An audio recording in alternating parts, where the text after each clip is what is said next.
रात की तन्हाई में जब वो हल्के से पर्दे हिलाए तो लगता है जैसे तू मेरे पास से गुजर कर खामोशी में चुप गई हो। मेरी सांसों की लर्जिश में आज भी तेरे जाने की आफत मौजूद है। एक ऐसी आवाज जो वक्त के साथ भी मगन नहीं हुई है। बाहर शर सो रहा है मगर मेरा दिल अब भी जागता है, पटने अंदर तेरे कदमों की वो आखिरी चाप सुनने के लिए। मैंने खुद को 1000 बार समझा है कि तू वापस नहीं आएगी, मगर दिल कभी मानने के लिए बना ही नहीं। लूफी दिन की मध्यम ताल मेरे डट को सुनाकर असे मौसीकी का हिस्सा बना देती है।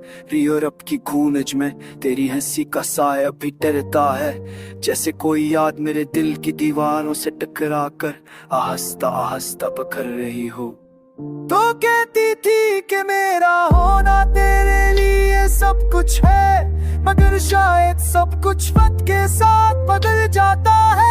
लेकिन तू बदल गई और मैं वहीं रह गया जहां हम दोनों ने मिलकर मुस्तकबल की तस्वीरें बनाई थे। आज वो तस्वीरें भी मेरी आंखों के पानी में धंधला चुकी है, मगर उनमें कहते दर्द अब भी वाज़े है। कमरे की हल्की रोशनी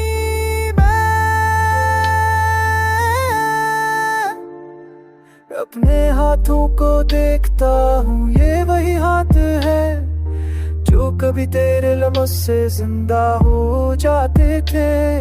अब ये खालीपन में और की खालीपन में मेरी पूरी कहानी समी हुई है। रात के बुझने वैर दिल एक सवाल बार बार करता है, अगर तो मेरी मंजिल ना थी तो पर शुरू ही क्यों हुई। मगर जवाब कहीं नहीं मिलता, शायद मिले भी कैसे। जो लोग दिल से चले जाते हैं वो सवालों के जवाब नहीं देते, उससे पीछे खामोशियां छोड़ जाते हैं। मैं अब भी तेरे लिए दा करता हूँ, सन कहूं तो मोहब्बत वही होती है जो जुदाई के पहाड़ पे बड़ा नहीं बनती। अगर कभी तेरी ख्वाहिश हो कि तू मेरी आवाज पर सुने तो जान ले मेरे गाना मेरी आखिरी सदा है तेरे नाम, और मेरी खामोशियों के सफर के नाम।